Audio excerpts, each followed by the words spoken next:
વેળાવદર ગામે શાળા પ્રવેશોત્સવ અને કન્યા કેળવણી મહોત્સવની ઉજવણી। વઢવાણ તાલુકાના વેળાવદર ગામની સરકારી પ્રાથમિક અને માધ્યમિક શાળામાં તારીખ 25 જૂન 2026ના રોજ શાળા પ્રવેશોત્સવ અને કન્યા કેળવણી મહોત્સવની ઉજવણી હર્ષોલ્લાસભેર કરવામાં આવી હતી। કાર્યક્રમની શરૂઆત જિલ્લા યુવા વિકાસ અધિકારી ભરતસિંહ ગોહિલ, લાયઝન અધિકારી હેતલબેન શુક્લ, શાળાના આચાર્યશ્રીઓ, ગામના સરપંચ ભાણજીભાઈ શેખવા તથા અન્ય મહાનુભાવોના હસ્તે માતા સરસ્વતીની પ્રતિમા સમક્ષ દીપ પ્રાગટ્ય અને સમૂહ પ્રાર્થના સાથે કરવામાં આવી હતી। આ પ્રસંગે મહેમાનોનું પુસ્તક અને પુષ્પગુચ્છ અર્પણ કરીને સ્વાગત કરવામાં આવ્યું હતું। શાળામાં નવા પ્રવેશ મેળવનાર વિદ્યાર્થીઓને શૈક્ષણિક કીટનું વિતરણ કરવામાં આવ્યું હતું। સાથે જ અભ્યાસ ક્ષેત્રે ઉત્કૃષ્ટ કામગીરી કરનાર તેજસ્વી વિદ્યાર્થીઓનું સન્માન પણ કરવામાં આવ્યું હતું। કાર્યક્રમના અંતે શાળાના આચાર્યશ્રીએ ઉપસ્થિત મહેમાનો, વાલીઓ, ગ્રામજનો અને શાળા સ્ટાફનો કાર્યક્રમને સફળ બનાવવા બદલ આભાર વ્યક્ત કર્યો હતો। ત્યારબાદ ગામના સરપંચ ભાણજીભાઈ ચતુરભાઈ શેખવા દ્વારા વિદ્યાર્થીઓને ગુંદી અને ગાંઠિયાની પ્રસાદીનું વિતરણ કરવામાં આવ્યું હતું। રિપોર્ટર લાદણોજા હસમુખેન। નમસ્કાર બધાને। નમસ્કાર। બરોબર, થાકી ગયા કે અમે બધાએ ઉદ્બોધન કર્યું, પ્રવચન વધી ગયું? બોલો ને, હું સાંભળી શકશો શાંતિથી? પહેલા તો બધા બાળકોને અહીંયા મારો એક પ્રશ્ન છે કે આજે આપણે અહીંયા શું લેવા ભેગા થયા છીએ? પ્રાથમિક શાળાવાળા, હાઈસ્કૂલ બધા જ ભેગા થયા છે ને, અહીં મળ્યા છીએ। શેનો પ્રસંગ છે આ? શાળા પ્રવેશ ઉત્સવ। અને બીજું શું છે જોડે? શાળા પ્રવેશ ઉત્સવ અને બીજું સરસ કન્યા કેળવણી। તો શાળા પ્રવેશ ઉત્સવ અને કન્યા કેળવણીના આ પ્રસંગે આજે ઉપસ્થિત માનનીય ડેલિગેટ સાહેબ, આપને આ ગામના સરપંચ શ્રી, મારી જોડે આવેલા હેતલ મેડમ, બંને સ્કૂલના આચાર્યશ્રી, તમારા જ અહીંના ચૂંટાયેલા સભ્યશ્રી, ભૂતપૂર્વ સરપંચશ્રી, તેમજ જે ગુરુજનો છે પ્રાથમિક શાળાના અને હાઈસ્કૂલના કે ઉત્તર માધ્યમિકના જે પણ અહીંયા શિક્ષક મિત્રો આવ્યા છે, એ તમામ ગામમાંથી પધારેલ વડીલો, માતાઓ, બહેનો, તેમજ જેના માટેથી આજે આ કાર્યક્રમ છે એવા તમામ વાલા બાળકો, ભૂલકાઓ, તમને હું એક નાનો મારો પરિચય આપું કે આપણે ગામડામાંથી, તમે જેમ છો એમ હું પણ ગામડામાંથી જ છું। મારું ગામ માથક, હળવદ તાલુકાનું માથક ગામ, અને મારા પપ્પા ત્યાં હાલમાં ખેતી જ કરે છે। એટલે એટલા માટે કે એવું નથી હોતું કે ગામડાના હોય, સાચું તમારામાં સમજણ, નોલેજ, આત્મવિશ્વાસ છે તો કોઈ માણસ ગમે ત્યાં પહોંચી શકે। હું શરૂઆતમાં તમારી જેમ ગામડાની સ્કૂલમાં ભણેલો, પછી એક જવાહર નવોદય વિદ્યાલય છે, ખ્યાલ છે તમને બધે નવોદય વિદ્યાલયનું? કોઈ આમાંથી ભણતું હોય, કોઈના સગા સંબંધી હોય તો 5મા ધોરણમાં એ પરીક્ષા આપેલી। 6થા ધોરણથી હું જવાહર નવોદય વિદ્યાલયમાં સ્ટુડન્ટ હતો, ભણવા ગયેલો। પછી શરૂઆત જેવી મારી કારકિર્દીની થઈ તો હું હાઈસ્કૂલમાં શિક્ષક તરીકે મેં 3 વર્ષ ભણાવ્યા, ગણિત, વિજ્ઞાન અને રમત ગમત છે ને તમારે, એના શિક્ષક તરીકે મેં 3 વર્ષ નોકરી કરી। એમાંથી આપણી પહેલી ભરતી આવેલી ત્યારે પોલીસ ડિપાર્ટમેન્ટમાં ગયો, અમદાવાદ સિટીમાં મેં નોકરી કરી 5 વર્ષ।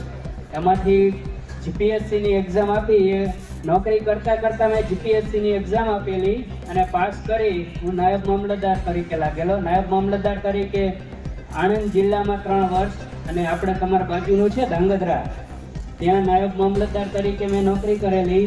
ત્યાંથી ઈ ધરામાં વઢવાણ, અને આ તમારા સરપંચ છે એ ત્યાં આવતા, હું ત્યાં નાયબ મામલતદાર ઈ ધરામાં હતો, અને એ જ્યારે હોય કોઈને કોઈ કામગીરી માટેથી આવતા એટલે ત્યારથી હું ઓળખું છું એમને।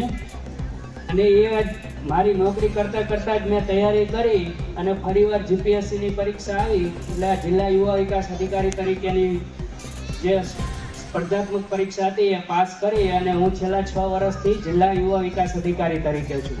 એટલે મારે જિલ્લામાં જે તમારા જેવા નાના બાળકો હોય, યુવાનો જે બને યુવા અને સાંસ્કૃતિક પ્રવૃત્તિ, આખા જિલ્લામાં યુવાનોને લગતી પ્રવૃત્તિઓ, એમને લગતી શિબિરો, એમનો ભવિષ્યનો વિકાસ થાય એના માટેના કાર્યક્રમો અને સાંસ્કૃતિક આપણી જે કલ્ચર છે એ જળવાઈ રહે એના માટેની જે કામગીરી છે એ જિલ્લાની હું સંભાળું છું. હવે સૌથી પ્રથમ તો બાળકો, નાના ભૂલકાઓ જેને આ જે શાળામાં પ્રવેશ મેળવો છે એ બધાને ખૂબ ખૂબ અભિનંદન. પણ મારી એક નમ્ર વિનંતી છે કે એવું નથી કે આંગણવાડી છે, બાલવાટિકા છે એટલે દરરોજ ન જવું. નિયમિતતા એ કોઈ પણ સફળતા આગળ જવા માટેનો પહેલું પગથિયું છે. એટલે બધા જ વાલીઓને કે મોટા જે અહીં બહેનો હોય એમના નાના ભાઈ બહેન હશે, કદાચ પહેલા ધોરણમાં આવતા હોય, બાલવાટિકામાં હોય કે આંગણવાડીમાં હોય, એટલે એ બધાને મારી વિનંતી છે કે તમારા ભાઈઓને કે દીકરા દીકરીને દરરોજ અહીંયા મોકલજો.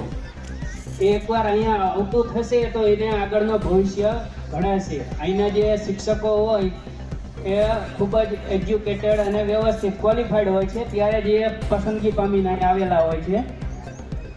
એટલે બીજો કોઈ મોહ રાખ્યા વિના મારી તમને બધાને વિનંતી છે કે નિયમિત રીતે આંગણવાડીથી લઈને 12 ધોરણ સુધી છે ને તમારે અહીંયા, તો ક્યાંય જ ભણવા ન જતા તમારી સ્કૂલમાં જ છે, ઘર આંગણે જ્યારે તમારા મંદિર અને તીર્થ છે તો બીજે ક્યાંય જવું કે ગંગામાં નાહવા જવું એવું જરૂરી નથી. તમે અહીંયા ખૂબ જ સારું ભણતર છે.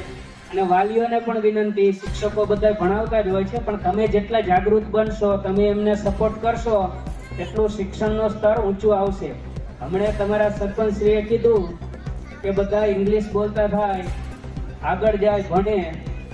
એ તો ભણવાનું જ છે, પણ ભણતર જોડે ગણતર અને સંસ્કાર એ પણ ખૂબ અગત્યનું છે. એટલે તમે ભણો એવી તો મારી શુભકામના અને શુભેચ્છાઓ છે જ, પણ સૌથી આપણું જે અગત્યનું ફરજ છે એ એક સારા સંસ્કારી નાગરિક બનવાનું છે. જરૂરી નથી કે તમે અધિકારી બની ગયા એટલે સફળ છો, એવું નથી. અત્યારે આપણને બધાને અનાજ પણ પૂરું પાડે છે, આપણે ખાવાનું મળે તો અનાજ પણ પકવે છે, ખેડૂત પકવે છે ને, અમે અધિકારીઓ નથી પકવતા. એટલે તમારા બધાનું પેટનું જે પોષણ કરે છે એ ખેડૂત છે. તો આપણે એવું ન કહીએ કે ખેડૂત બન્યા કે ખેતી કરે છે એટલે એ સફળ ન કહેવાય.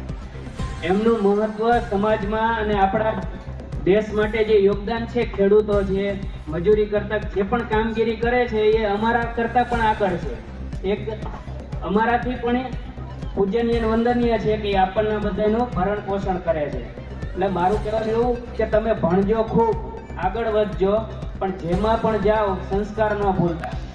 નકર તમે જોયું હશે કે મોટા કૌભાંડ થાય, પછી મોટા કોઈ બ્લાસ્ટ થયા હોય, કંઈ હોય તો તમે એવું માનો છો કે ભણેલ ગણેલ નથી હોતા. એમની પાસે અક્ષર જ્ઞાન હોય છે, ટેકનોલોજીનું બધું જ નોલેજ હોય છે, પણ એ અવળા રસ્તે જાય છે. ક્યાં જાય છે? અવળા રસ્તે. એટલે સંસ્કાર છે એ સૌથી અગત્યના છે કે આપણું ભણતર એ શું કામનું છે, દેશને ઉપયોગી થાય, તમારા સમાજને ઉપયોગી થાય, તમારા કુટુંબનું, સમાજનું નામ રોશન કરો તમે સારા માણસ બની. પેલા કાકા છે, જો હું તમને એક સીધું ઉદાહરણ આપું, અમે હમણાં રૂપાવટી ગયા હતા તો ત્યાં